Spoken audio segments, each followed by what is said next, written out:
नमस्कार दोस्तों, कैसे हैं आप सब लोग।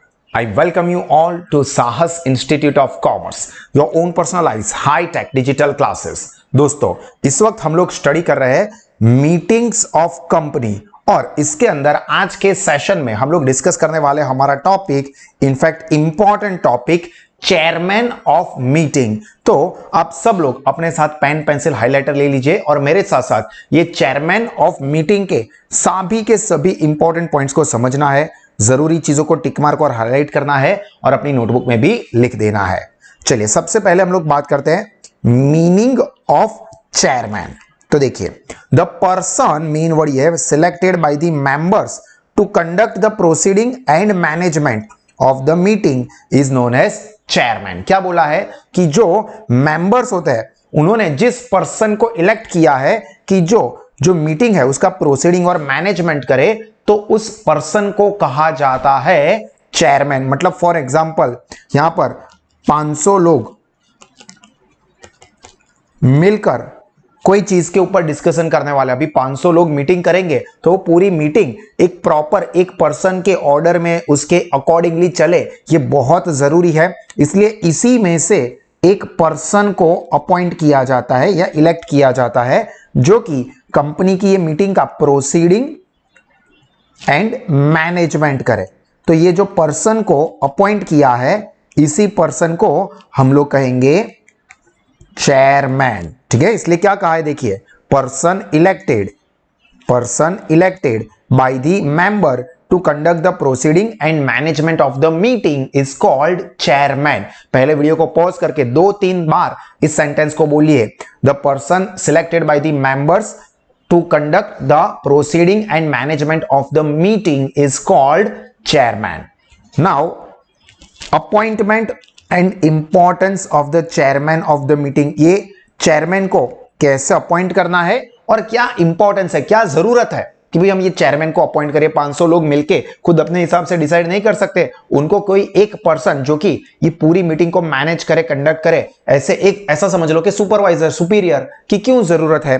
तो देखिए, the chairman is appointed by the member to conduct the proceeding of the meeting held without a chairman is considered to be illegal. This is the important word. A meeting held without the chairman is considered illegal and hence it is mandatory to appoint one. ये important चीज है। ये पहली बात तो भाई क्यों रखना है, गोल गोल घूम के सारे एक्सक्यूजेस देने के अलावा एक बात याद रख लो, अगर आपने चेयरमैन को अपॉइंट नहीं किया ना, तो मतलब वो मीटिंग ही इलीगल, मीटिंग वैलिड ही नहीं। तो मतलब अगर आपको मीटिंग वैलिड करनी है तो ऑब्वियस है कि आपको चेयरमैन चाहिए ही। तो meeting without a chairman is considered illegal. It means it is mandatory, mandatory means compulsory to appoint a chairman. Generally the head of the director conduct the work as a chairman. Generally क्या होता है, generally बात है, हर बार ऐसा ही हो ऐसा जरूरी नहीं है। Head of director is directors conduct work as a chairman. मतलब जो डायरेक्टर के अंदर से एक हेड होता है उसी को वो जनरली मीटिंग का चेयरमैन बना देते हैं। The chairman holds the management of the meeting. The chairman has to ensure that, chairman क्या एंश्योर करेगा, the function of the agenda should be conducted properly according to the agenda and decision should be taken after proper discussion and debates and resolution should be passed in a proper manner। क्या कहा कि जो chairman है वो ensure करेगा that the function of agenda should be conducted properly। Agenda में जितने भी वर्क लेके वो प्रॉपरली हो जाए, एजेंडा के अंदर जितनी भी चीजें हैं उसके ऊपर प्रॉपर डिस्कशन, डिबेट हो और रिजोल्यूशन जो है वो भी प्रॉपर मैनर में पास हो। तो ये सारी चीजें देखने का काम कौन करता है, chairman. If the director is not willing to work as a chairman, suppose ऐसा हुआ कि director not willing to work as a chairman or any director does not appear within 15 minutes of after prescribed time, then the present member may select any one amongst them as a chairman। मतलब क्या कहा है कि भाई a person को as a chairman appoint कर दिया है और वो प्रेजेंट नहीं हुआ, ठीक है, इसको बोला था कि भाई आप ये मीटिंग के चेयरमैन हो पर आप वो प्रेजेंट ही नहीं हुए, या कोई और डायरेक्टर चेयरमैन बनने के लिए रेडी नहीं है, तो फिर मीटिंग में जितने भी मेंबर्स हो, फॉर एग्जांपल मीटिंग के अंदर मिस्टर बी है, सी है, डी है, ई है, ये और लोग हैं, तो इसी में से कोई को, किसी एक को, फॉर एग्जांपल सी को यहां पर वो चेयरमैन बना सकते हैं। मतलब अगर कोई डायरेक्टर चेयरमैन बनने के लिए रेडी नहीं है या जिसको चेयरमैन के तौर पे अपॉइंट किया है वो प्रेजेंट नहीं हुआ है मीटिंग के टाइम पे, तो जो मेंबर्स प्रेजेंट है, मीटिंग में आ गए हैं, उन्हीं में से कोई एक पर्सन को एज अ चेयरमैन इलेक्ट कर दिया जाएगा। Thus, he has to play an important role. The above provision, however, do not apply to the single person company. ये तो पता ही है, ओपीसी में तो भाई एक ही तो बंदा होता है, तो उसको ये सारे पॉइंट एप्लीकेबल नहीं होते। Then next is qualification of chairman. तो देखिए, a chairman is the leader of meeting. Chairman कौन है? मीटिंग का लीडर है, ये हमें पता ही है। He has to conduct the meeting with due care, मतलब प्रॉपर ध्यान रखे, and has to monitor that proceeding should be conducted as per the agenda, resolution भी पास्ड अकॉर्डिंगली। ये सारी चीजें हमने ऑलरेडी यहां पर डिस्कस कर ली। देखो ये सेम चीज ही कही है। चेयरमैन को क्या करना है? प्रॉपर केयर के साथ मीटिंग का प्रोसीडिंग करना है, एजेंडा के सारे वर्क को प्रॉपर डिस्कस करने हैं और रिजोल्यूशन प्रॉपरली पास करना है। Therefore he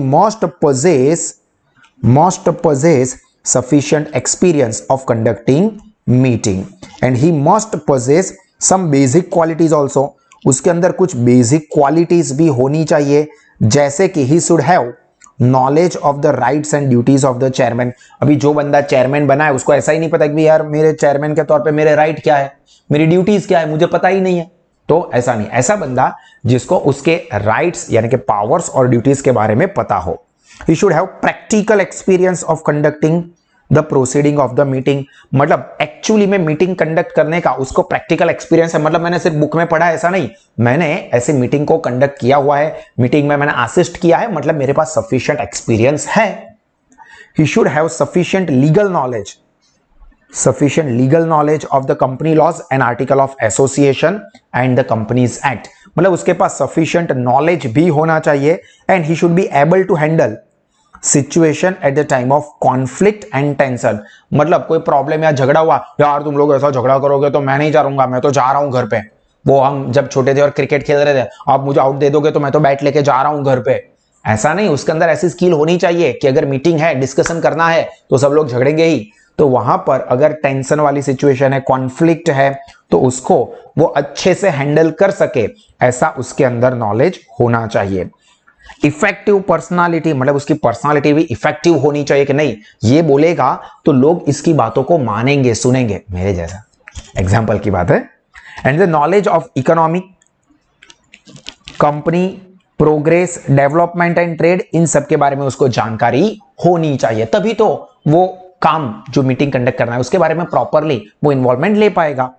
and then powers of chairman, ये चेयरमैन के पास पावर्स क्या क्या होते हैं? तो the powers delegated to the chairman to conduct the proceeding of the meeting are as under. Powers important है, आपको सेपरेट नोट के तौर पे भी पूछ सकते हैं कि ब्रीफली एक्सप्लेन और note down the powers of the chairman. तो he is authorized to provide sufficient time to the member for representation on important issues and has to make a schedule of this, मतलब उसके पास power है कि वो authorise कर सकता है किसी भी मेंबर को क्या सफिशिएंट टाइम देना, कि भाई वो अपना कोई प्रेजेंटेशन है इंपॉर्टेंट इंफॉर्मेशन के ऊपर, तो भाई मेंबर आपको कुछ कहना है इसके बारे में, तो ठीक है, मैं आपको ऑथोरिटी देता हूं कि आप आपके जो भी ओपिनियन थॉट्स है मेंबर के वो आप प्रेजेंट कर सको। ये मेंबर को अलाउ करने का पावर चेयरमैन के पास है।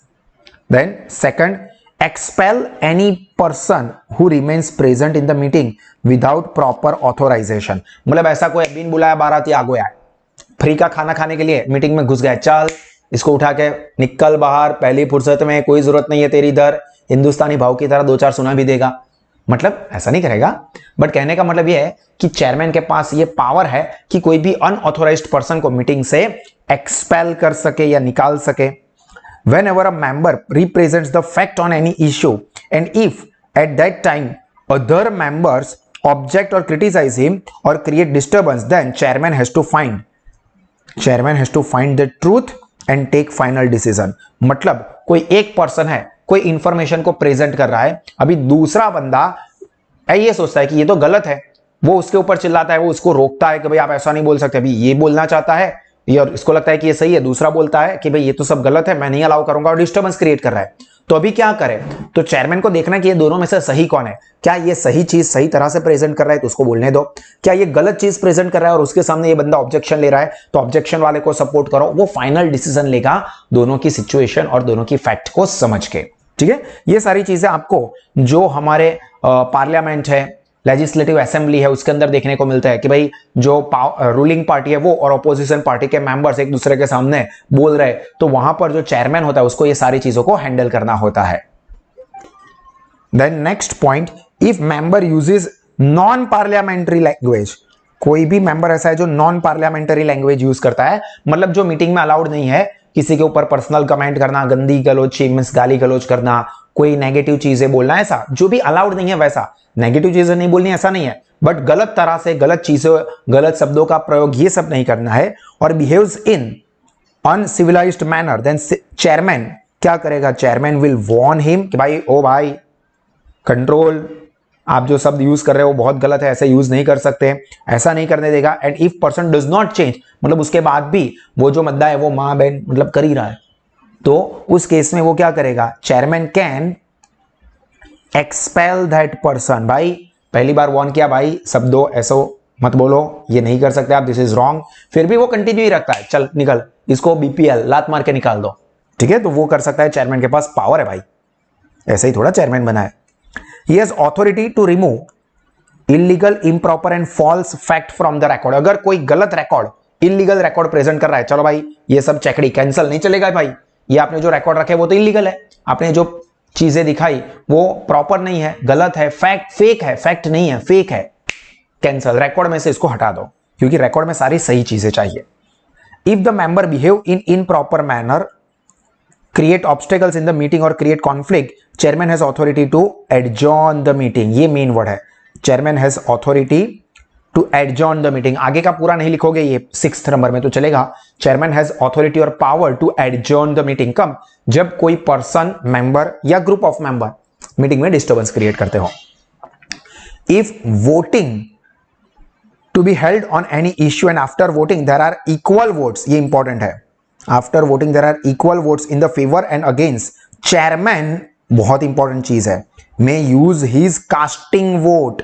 चेयरमैन हैज ऑथोरिटी और power to use casting vote. Casting मतलब डिसीजन मेकिंग वोट, निर्णायक मत इसको कहते हैं। इंपॉर्टेंट है, आपको ये पूछ सकते हैं व्हाट इज कास्टिंग वोट, ये इस तरह से आपको पूछ सकते हैं व्हाट इज कास्टिंग वोट।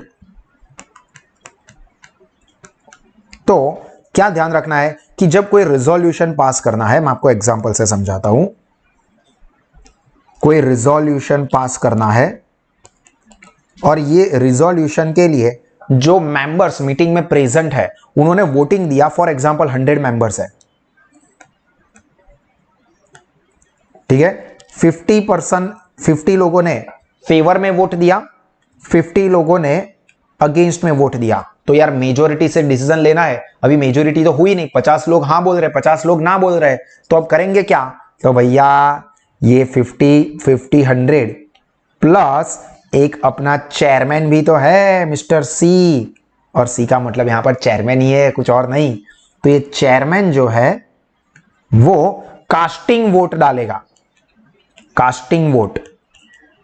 अब उसने बोला सपोज यस, तो क्या हो जाएगा? यस वाले 51 हो जाएंगे, यहां पर फेवर में उसने वोट दिया तो 51 हो जाएंगे, तो एक तरफ 51 दूसरी तरफ ये 50, तो जीतेगा कौन? 51 वाला, मतलब वो रिजोल्यूशन पास होगा। अगर वो अगेंस्ट में वोट डालता है तो यहां पर ऑब्वियस है कि वो रिजोल्यूशन पास नहीं होगा, पर जब दोनों इक्वल हो तभी ये होगा। ठीक है, अगर ऐसा है कि यस में 60 लोग ऑलरेडी आ चुके हैं, नो में 40 है, अभी सपोज चेयरमैन फेवर में वोट देता है तो 60 के 61 हो जाएंगे, तो भी कोई फर्क नहीं पड़ेगा क्योंकि 60 ऑलरेडी मेजोरिटी है। सपोज वो अगेंस्ट में वोट डालता है तो 40 के 41 हो जाएंगे, बट फेवर वाले तो वैसे भी 60 है, तो कुछ भी कर लो कोई फर्क नहीं पड़ेगा।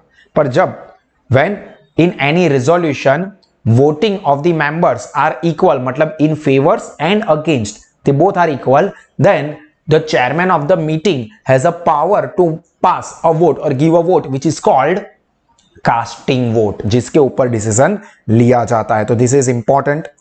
चलो पहले तो एक बार वीडियो को पॉज करके यहां तक की चीजों को अच्छे से रिफर कर दीजिए और उसके बाद ये वीडियो को कंटिन्यू करना है और उसी में है ड्यूटीज ऑफ चेयरमैन। चेयरमैन की ड्यूटीज क्या है? पावर्स तो देख लिए, अभी हम लोग बात करते हैं ड्यूटीज। तो there are certain duties of chairman, जिसमें सबसे पहला ये है monitor the proceeding of the meeting. भाई तुम्हारा काम है कि ये मीटिंग के जो प्रोसीडिंग है उसको मॉनिटर करो या तो सुपरवाइज करो, मतलब ध्यान रखो। Should be conducted in peaceful manner. He has to verify the quorum of meeting. Quorum क्या है ये ऑलरेडी मैंने समझा दिया है कि minimum number of members that should be present in a meeting to validate the meeting, उसको हम बोलते हैं क्वारम। तो ये क्वारम मिली है या नहीं वो देख लेना है। Proceeding of the meeting should be conducted as per agenda and completion of the work should be ensured. तो मतलब जो भी काम है, प्रोसीडिंग है, वो एजेंडा के हिसाब से हुआ है या नहीं वो देखना है। It is the duty of the chairman to allow every member to speak without any bias. कोई भी बायस, कोई भी पार्शियलिटी नहीं। आपको जिसको भी बोलना है अपने ओपिनियन वो अच्छे से प्रॉपर तरीके से प्रेजेंट कर सकते हैं। ये ड्यूटी है चेयरमैन की। भाई तू मत बोल, तेरे को तो कुछ बोलना नहीं आता है, तू फालतू ही टाइम वेस्ट करेगा। भाई तू बोल, तू बहुत अच्छा स्पीकर है। सब लोगों को वो इक्वली ही ट्रीट करेगा, कोई बायस नहीं, ठीक है। To consider the opinion of minority. जो माइनॉरिटी मेंबर्स है, माइनॉरिटी मेंबर्स मतलब जिनका होल्डिंग, शेयर होल्डिंग कम है, तो उनका भी जो ओपिनियन है वो कंसीडर करेगा, सुनेगा। ऐसा नहीं यार तुम लोग 10 लोग तो तुम्हारी बात क्या सुनना, भाई तुम 5000 लोग वाले हो ना, उनकी बात सुनेंगे नहीं, माइनॉरिटी को भी कंसीडर करेंगे। It is the duty to conduct the voting of the meeting. Conduct the voting in the meeting, main चीज है। मीटिंग में वोटिंग करवाना अगर जरूरी है तो ये भी ड्यूटी चेयरमैन की रहेगी। And last, chairman should use his casting vote very carefully and then declare the result. मतलब जब हमने देखा कि फेवर और अगेंस्ट वाले वोट इक्वल है तो उस सिचुएशन में वो अपना ये कास्टिंग वोट यूज करेगा और वो भी केयरफुली यूज करे, ये उसकी जिम्मेदारी रहेगी। तो यहां पर ये जो चेयरमैन है उसके सारे के सारे पॉइंट्स कंप्लीट हुए। इसको बहुत ही अच्छे से 2-3 बार आप लोग ध्यान से पढ़ लीजिए और उसके बाद अपनी नोटबुक में भी नोट डाउन करना है। और इसी तरह के और एक्स्ट्राऑर्डिनरी एजुकेशन कॉमर्स स्ट्रीम के कोई भी कोर्स के लिए अगर आप या आपके फ्रेंड्स लेना चाहते हैं तो आज ही गूगल प्ले स्टोर से साहस स्मार्ट स्टडीज ऐप को सब्सक्राइब कर दें। God bless you all. जय हिंद।